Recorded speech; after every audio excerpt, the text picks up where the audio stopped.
All right, time to shift our focus to the world of insurance. We're joined right now by Jay Robicheaux from Coastal Louisiana Insurance. Jay, welcome back, man. How are you? Thanks for having me, Brian. I'm great. Billy Nungasser, that's quite the act to follow.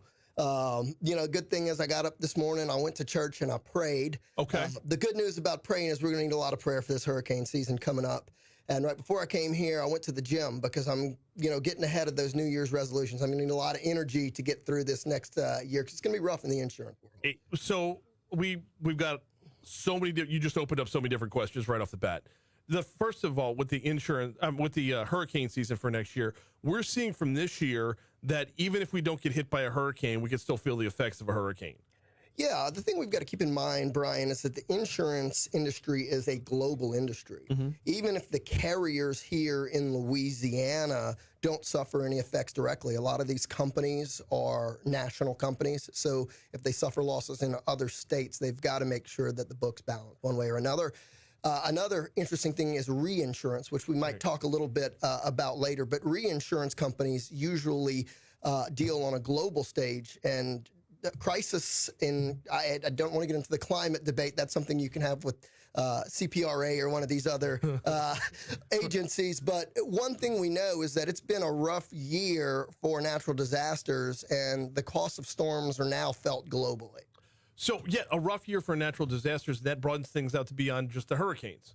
Because like you said, they're not just serving us, they're serving everywhere. So regardless of what the disaster is, it will eventually come back home to us. That reinsurance spot is a weird spot for us to kind of absorb on a consumer level. How does it make its way all the way back down to us? Couple things to keep in mind. Number one, the cost is always passed down to the end user, period. Absolutely. If reinsurance rates go up, your rates will go up. One of the things that is necessary, though, is that companies in Louisiana have adequate reinsurance. And essentially what that does is it allows a smaller company that operates regionally to say, if we get hit by the big one, we don't have the funds to be solvent through a major storm. Mm-hmm. But we can go to perhaps a global company that will say, if that storm does come, we'll help you out for a fee. Right.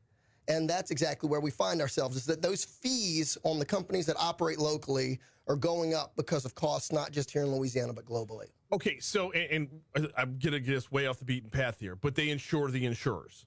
That's correct. So we're paying retail. Why don't we have the ability to just go to the reinsurers? Why wouldn't we Costco this thing? Because the reinsurers would like to have the opportunity to profit immensely by all the areas that don't have storms. Mm-hmm. Reinsurers can't possibly operate a network that can distribute insurance worldwide. We'd be talking about millions of employees. Right. There are literally millions of insurance agents worldwide, and I'm just one of them. It's so, in looking at it, they just can't scale it. That's absolutely correct. When it comes to prepping for next year, and we're probably starting off from the homeowner's perspective, but prepping for next year, what from previous years do we need to take into account in looking at where we're headed?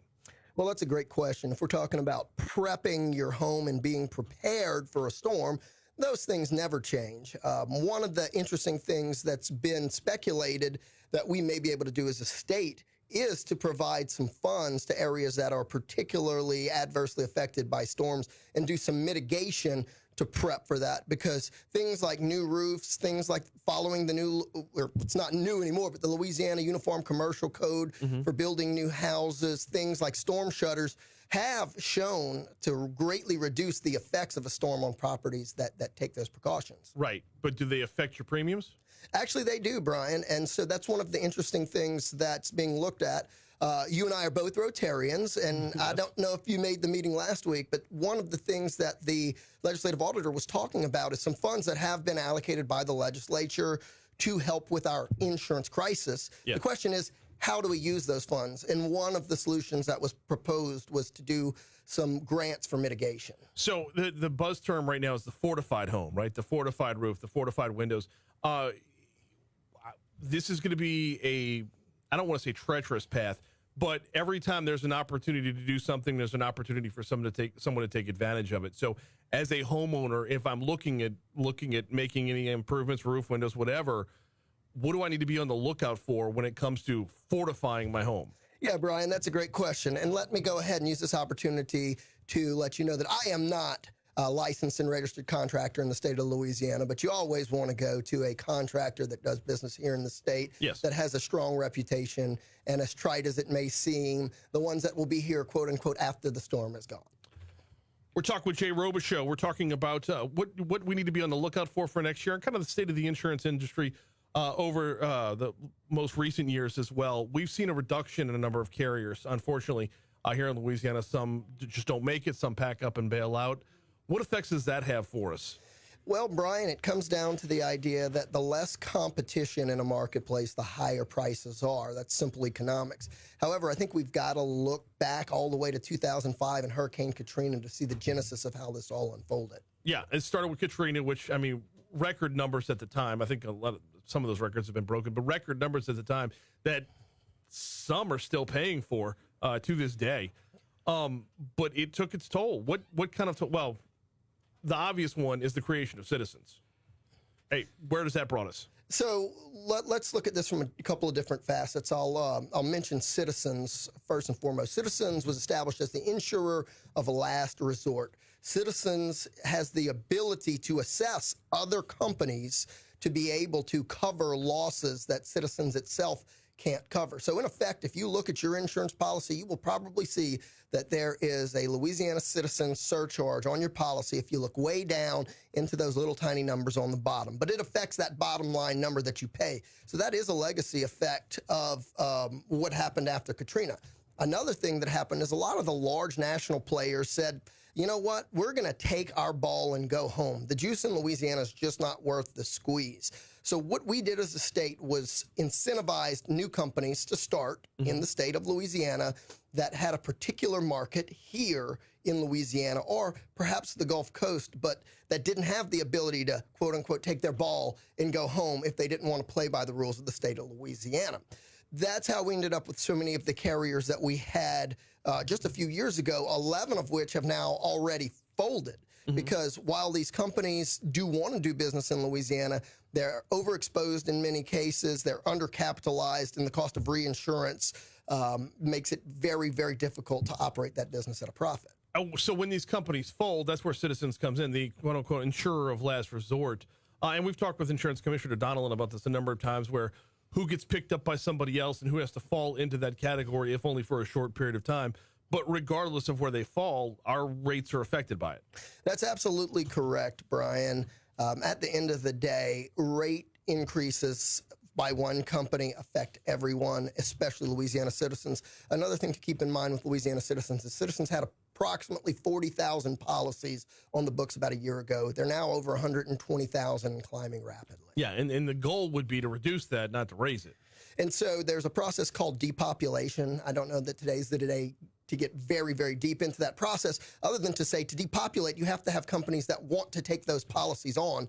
And how do we bring new carriers into Louisiana? That's one of the things that I think is the very big question, and a question that's even being discussed by the legislative auditor, the insurance commissioner, the legislature, and a host of other people who realize that this is a legitimate crisis. On the legislative front, I mean, next session is going to be a fiscal session, so any of the other bills going through would have to be narrowed down and focused, to say the least. But are we going to see more in the next legislative session from this? You absolutely will, because at the end of the day, tackling the fiscal side of the insurance issue and predicting what the numbers are going to look like is a lot easier than predicting when the next big storm is going to hit and how much damage it's going to do.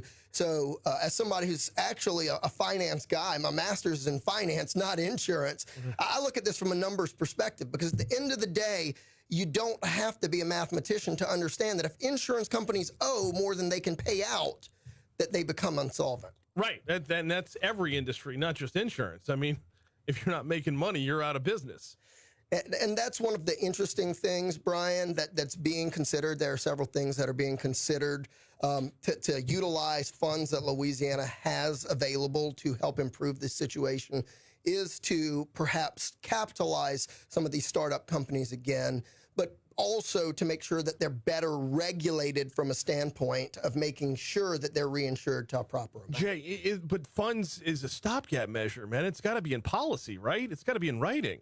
Brian, that's the really fine line that we have to walk, is that, as we both talked about, carriers have to make a profit.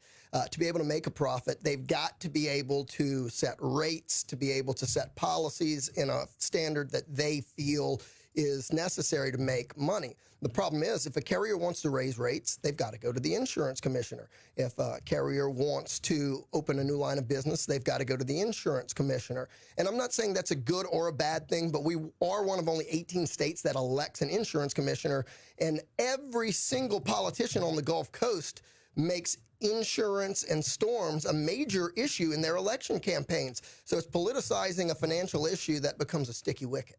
I would imagine so. What are a few of the other pitfalls we're looking at? I know in Florida, a lot of the pitfalls are in the courtroom. Yeah, so as I've talked about many times on this show, there are some things that are happening from a tort reform perspective that I think could help the industry some. In Florida, one of the interesting things is that their market was already in trouble before the last storm, and part of the reason for that was because of some litigation. Oftentimes, the cost of litigating the difference in what an insurance company is going to pay versus what a settlement is for costs more than actually just stroking a check. You mentioned the tort reform aspect of this. It was actually yesterday that the American Tort Reform Foundation, they put out their judicial hellhole report every year. We're number 7 this year. There's only 6 states worse than us right now. Maybe an improvement from where we were. I actually think it is, but that's from the car insurance standpoint, more so than the homeowners insurance standpoint. At the end of the day, though, Jay, and Jay Robicheaux from Coastal Louisiana Insurance is our guest. Jay, at the end of the day, as a homeowner, how much wiggle room do I have to find better opportunities? Well, Brian, that comes right down to the number of carriers that we have available in the state. As I mentioned, there is some push to do like we did after Katrina and incentivize carriers to come back in the state. I'm of the opinion that doing more to attract the carriers who are strong national carriers who've done business in the state before to come back is where we will see the most benefit, because we saw what happened when we had smaller, more poorly capitalized companies come into the market. And we see that the end results are that the cost eventually gets passed on to the consumer anyway. I don't know how to do that, though. I mean, flowers, chocolates, a mixtape, maybe? Cutting them a check, it just gets it back here until that check runs out. Well, and that's a great point, Brian. One of the issues that we saw was the privatizing of gains from companies that were established in Louisiana with grant funds or with some financial backstopping from the state. And essentially, these companies were able to operate at a profit as long as we didn't have the big one. They were able to put money in the shareholders' pockets. And then essentially what we did was privatize the gains. And when the big storm came, or in our case, 4 storms back to back over 2 years, we socialized the losses. We're going to go along by a minute here, Alondra, because I got one more. So is there a scenario where we're not pitting not Citizens Insurance, but we're not pitting homeowners versus the insurance company? Because it feels like it's an either or the way it's been pitched to us in the past is if you want to make them successful, it's going to be to your detriment. Is there a win-win?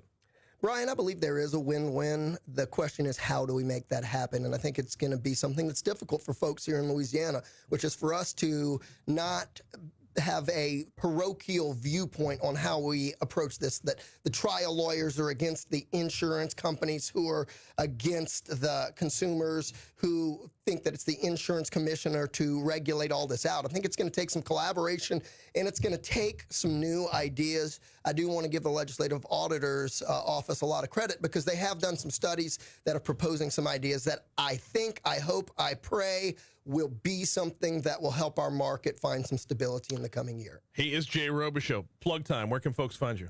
You can find us at coastallains.com or Google Coastal Louisiana Insurance. Please feel free to send me an email, text me, or even as the kids are doing these days, Brian, we are on Twitter and Facebook now. Very nice. Jay Robicheaux, appreciate your time, man. Thanks, Brian. Absolutely. Got a break for local